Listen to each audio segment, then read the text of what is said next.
Batu tegak atau sering disebut batu menhir yang ditemukan di Desa Bendo Asri, Kecamatan Rejoso, Kabupaten Nganjuk mendapat perhatian dari Balai Arkeologi Daerah Istimewa Yogyakarta.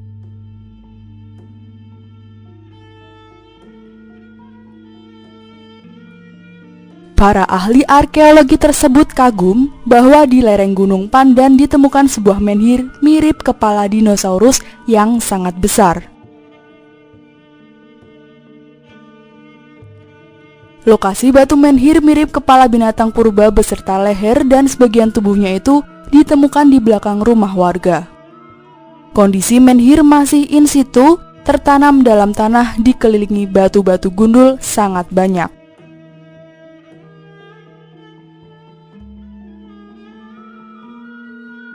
Pertama ditemukan sekitar 2 tahun silam dalam kondisi terkubur dalam tanah.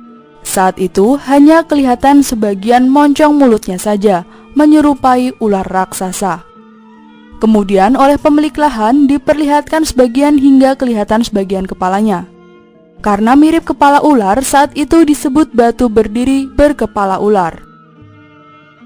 Namun, begitu dibongkar lebih dalam, ternyata sebagian tubuh menhir hampir kelihatan menyerupai binatang purba dinosaurus. Bentuk leher panjang, terdapat motif mata dan mulut serta hidung. Di bagian punggung terdapat goresan mirip sisik ular.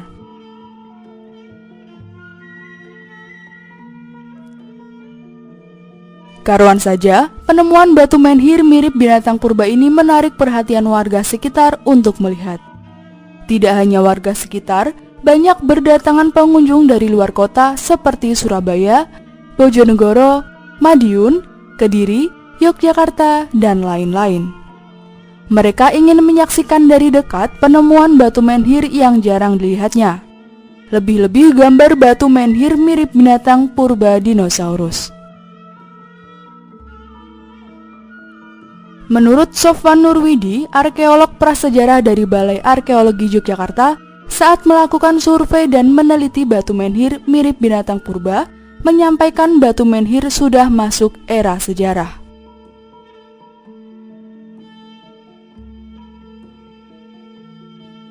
Dilihat dari bentuk goresan di punggung membentuk sisik ular, mata, mulut, dan kepala, masyarakat saat itu sudah mengenal logam. Logam digunakan untuk membentuk atau menggores bagian batu sehingga dapat membentuk mirip binatang. Lebih-lebih pada bagian punggung, terdapat goresan mirip sisik, sangat mungkin dilakukan menggunakan alat dari logam.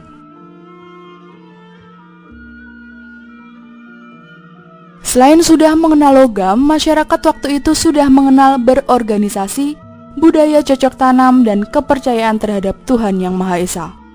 Sehingga, saat menjelang bercocok tanam atau setelah panen, mereka memuja batu menhir agar diberikan kemudahan dan keselamatan. Iya, di belakang ini ada satu batu monolit yang berukir seperti kepala ular, ada mata, kemudian ada bekas mulut dan beberapa sisik di bagian punggungnya. Ya, kita belum bisa menduga dengan pasti, tapi kemungkinan ini diukir ketika manusia sudah mengenal peralatan logam, paling tidak periode megalitik atau periode logam akhir. Ya, tidak ada hubungannya. Jadi Gunung Pandan sudah ada jauh lebih tua. Kalau ini peradaban manusia modern seperti kita, mungkin nenek-nenek moyang warga yang pernah tinggal di sini. Itu biasanya digunakan untuk media apa, Mas? Mungkin ada hubungannya dengan pemujaan, tapi tidak ada hubungannya dengan Gunung Andong, karena ini lokasi ini berada di sudut tenggara desa Bendo Sewu, sedangkan gunungnya berada di sebelah barat, jadi berlawanan arah. Oleh pemerintah Desa Bendo Asri, situs batu menhir berkepala dinosaurus akan dijadikan salah satu ikon objek wisata desa. Karena di Desa Bendo Asri ada beberapa objek wisata yang sudah dikenal seperti 9 sumber mata air gunung, 11 batang pohon jati raksasa, penghasil porang terbesar di Nganjuk, dan lain-lain. Dari Nganjuk, Jawa Timur, Nganjuk TV melaporkan.